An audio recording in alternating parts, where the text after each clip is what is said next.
talking about these conversations that we've mentioned a lot about already, and yeah, how we're intending to go about them. Um, so yeah, with these conversations that are out of the session or in the interim, like Senator Cutter said, what are they going to look like, and how do I go about them? Now, Heidi shared in her materials section there two really good questions there at the end. But in the overall, as of right now, what we really want you guys to do is make these relationships solid. To meet with these legislators a couple of times before the session actually begins. And to go out and you might be asking yourself, how do I go about them? How do I make these connections? Like Senator Cutter said, you can always reach out for one-on-ones where you can maybe grab coffee or meet somewhere. Another really great way to find out where these legislators are going to be and where these town halls are being held is a lot of them actually have a newsletter. I actually just found out about this year. I find out new things every year. But this is a really cool thing where you can go in, subscribe to their newsletter, and they are going to be the first people to let you know where they're going to be and when they're going to be there instead of having to look it up in a news article or something else. So if you haven't already and you know who your legislators are, definitely look to see if they have a newsletter. If not, they definitely have some form of website that exists where they will be mentioning when and where they're going to be certain places. And then, yeah, what do you want to talk about? Some of that is definitely up to you, but what we're trying to do in this first section here is keep drilling it down, is start the conversation.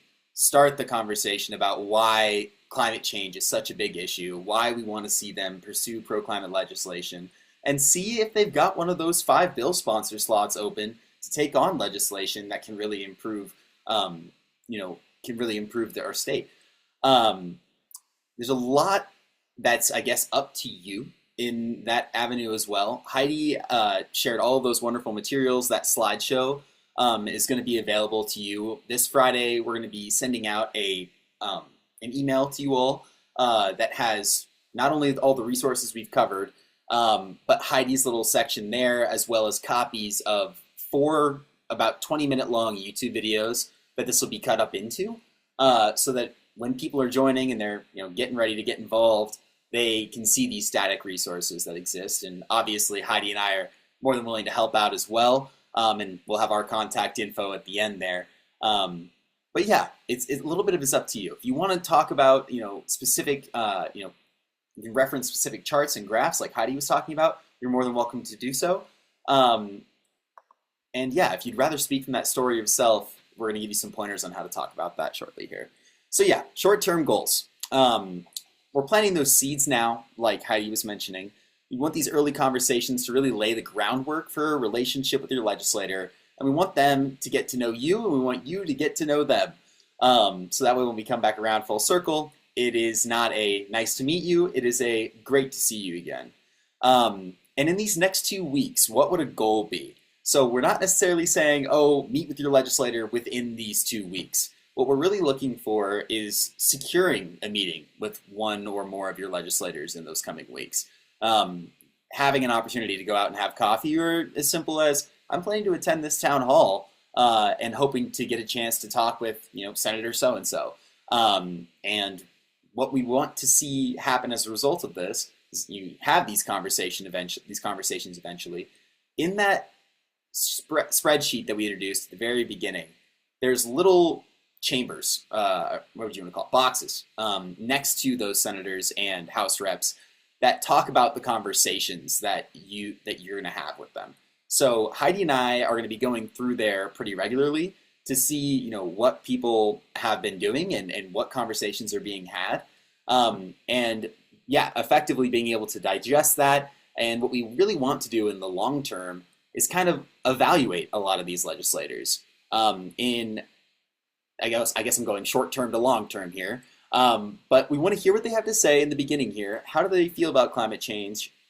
How much of an issue is this to them? Will they be pursuing legislation? Yes or no? Then we kind of see what their actions show. What happens during the legislative session?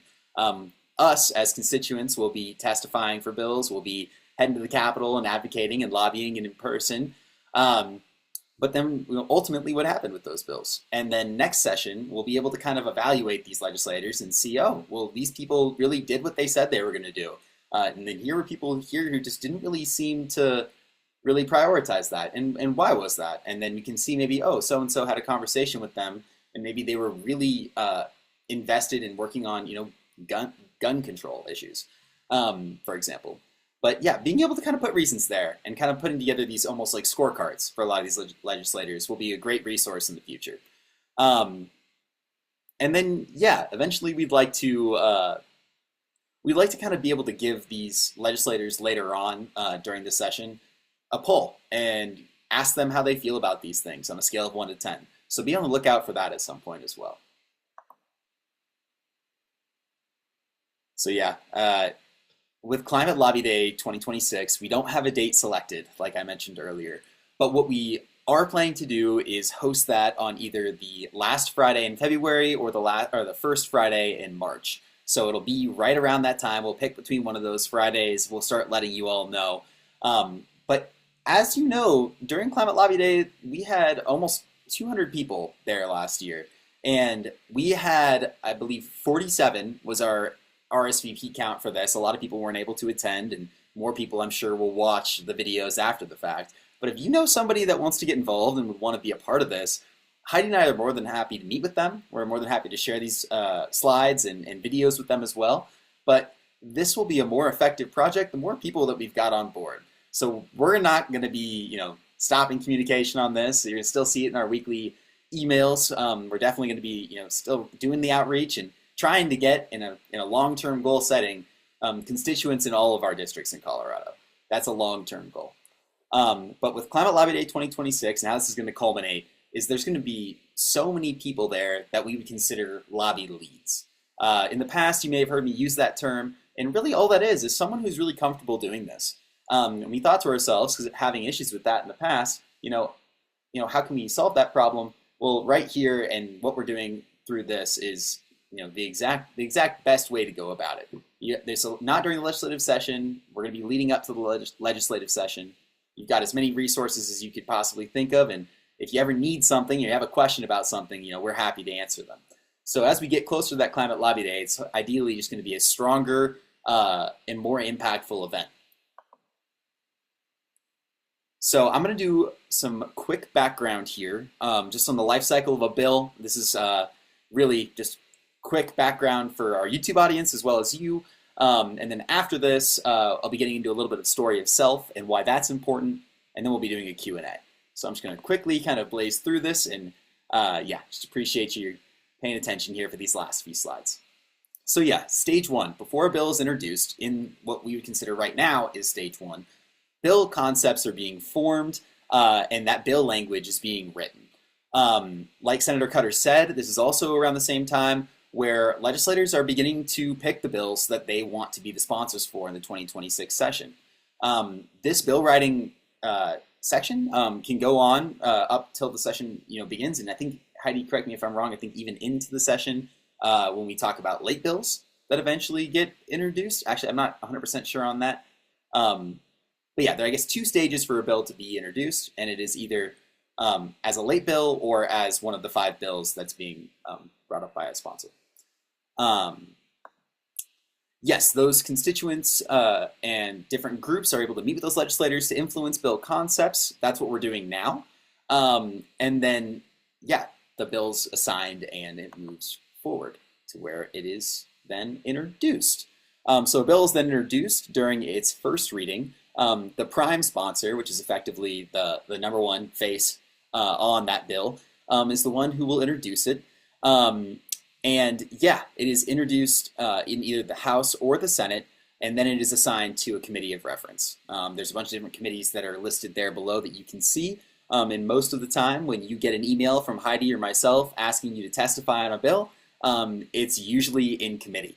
And these are one of the committees that they could possibly be in. So then there are these committee hearings, and that's, I guess, where the testifying actually occurs. we have this nifty little link here for when that time comes. I hope I didn't just lag there. It looks like my screen might have lagged. But yeah, we will be doing testimony for these bills as we get there. But right now, not necessarily the most important thing. Goes through a committee hearing, then it goes through a second reading where it's read to the committee as of the whole, and then the third reading. That's where the final vote takes place, and a bill can die at any point after that first reading. So then the bill changes chambers. If you're in the House, you go to the Senate, and then vice versa. If the second chamber offers amendments, then the original chamber may adopt or reject those amendments, can call for a conference committee to be formed, or the committee can suggest a compromise amendments on the bill where both chambers work together to find an agreement. So where we start with a bill at the beginning of the year is not necessarily what that bill will look like, and will even have the same breadth of it by the time that it's either passed or potentially dies. So that final stage is the bill going to the governor, at which point the governor can either sign the bill into law or they can veto it. There's always the contingency that if a bill is sat on for longer than 30 days at this stage, then it automatically becomes a law. All right, step 2, or section 2. How to set up a meeting with your legislator during the session. It's in some ways not too different than outside of the session, where you can always send an email to your legislator and likely will be met with an aide, one of those legislative aides, that can then help you schedule a meeting with the legislator at time, or maybe the legislator isn't able to meet and you'll be meeting with an aide. We always want to make it very, urge and emphasize people that if you're meeting with an aide, don't be detracted by that. Dejected by that. It is equally as important to meet with them, because they are just relaying everything that you said down to your sentiment over to those legislators as well. And if you are saying very impactful things and really speaking from your heart and talking about this story of self that we'll mention again in a second here, it's going to get through to that legislator. During the session, you are also able to pull legislators off the floor via pulling a card. You would go to either the House or the Senate chamber, at which point you can hand over a business card, asking one of the people in the either burgundy or green jackets staying outside, the ushers is what they're called, to go and pull them out. And if they're able to be pulled out, then they will come out and they'll chat with you right there, right outside the chambers. During the off season, like Senator Cutter mentioned and I mentioned earlier, you can definitely still reach out via email or by calling. But a lot of times it's going to be just as easy to find a spot where they're going to be doing a public facing event and meet them there.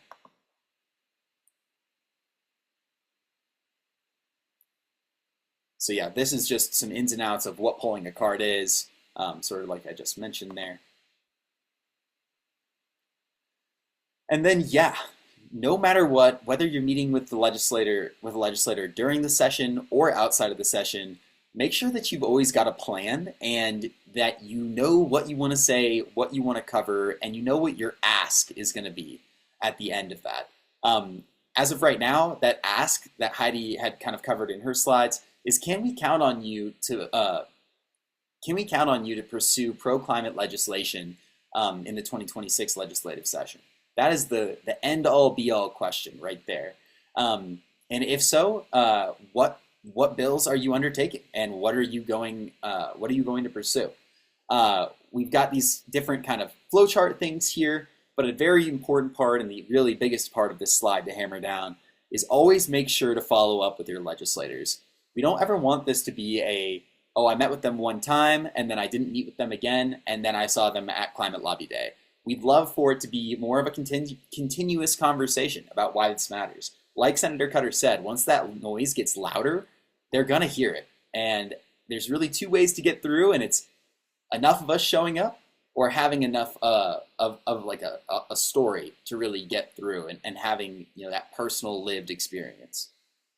Obviously, the facts are really great as well, but they definitely mean more coming from experts. But lucky for you, all of those materials that Heidi shared are from respected articles. So it's all, you don't have to be the expert to share that necessarily, and then legislators can digest that at their own pace.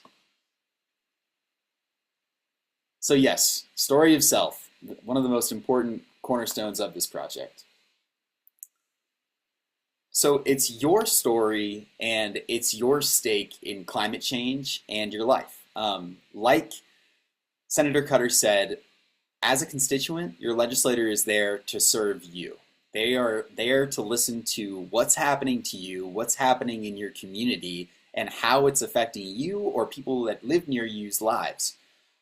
It's your skin in the game, as it says right there. For example, what Senator Cutter had shared about that gun control story and how that got through to her. It's because it's real, it's because it's personal, and it's because it's articulated in a way that is able to get through to those legislators. We talk a lot about how we need to speak concisely, kindly, and effectively in order to get through to these legislators.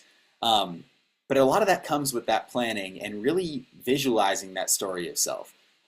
For example, if you were affected by the Marshall Fire, and the Marshall Fire, maybe it burned down your home, for example, and you've struggled ever since, and that fire being directly attributed to climate change is your personal stake.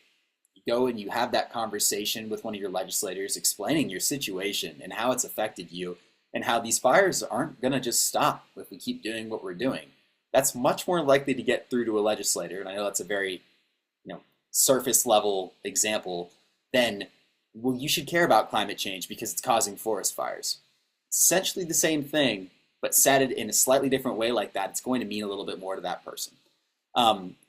Don't always have to have a compelling story to effectively advocate. You can always just share what you want with the legislator because it's important to you. But if on some level you can tie it to being personalized, even if it's not necessarily you, but a family member or a loved one, that also gets through. And that story of self of us now is just one way to advocate, but definitely do what feels most comfortable to you. If you feel more comfortable walking up there and presenting the facts as they lie and just being a pest and being there frequently and kind of sharing the same kind of information over and over and why it's important and eventually advocating for bills that you think can make a difference. If that's the way you'd like to go about it, no one is going to stop you either. But what's really powerful about this story of self is it's your experience, it's what you went through, or it's what your family went through. So no one's going to be able to sit there and just say, oh, well, you're wrong, that didn't happen, because it happened to you, obviously. The story of us is that collective story where, okay, maybe me and 15 of my friends live in the greater Commerce City area, and we're really starting to notice that we're suffering from different respiratory issues. Well, then we find out that, oh man, that's actually the most polluted zip code, not only in Colorado, but in the entire United States. There's definitely a link there. And then being able to share that, okay, some of my friends have, have developed asthma, as have I. I need to communicate this to my legislator and let them know that we need help. That is a story of us.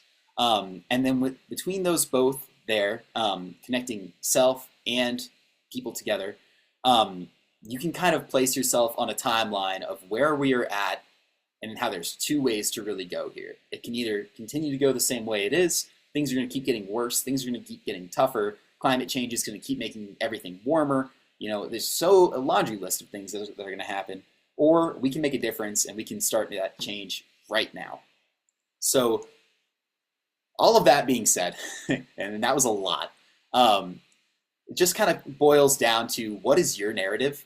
What is the narrative of your community, and what are they seeing as some of the biggest issues? And how can we connect those dots together to pursue legislation and advocate for legislation that will actually help? So hopefully that makes sense. If you have further questions about that, we're about to do a Q&A here, and I'm happy to chat with any and everybody about it. Or if you're watching online, we have a QA that's already recorded, and feel free to check that out as well. Or reach out to Heidi or I, and we're happy to help you with these steps along the way.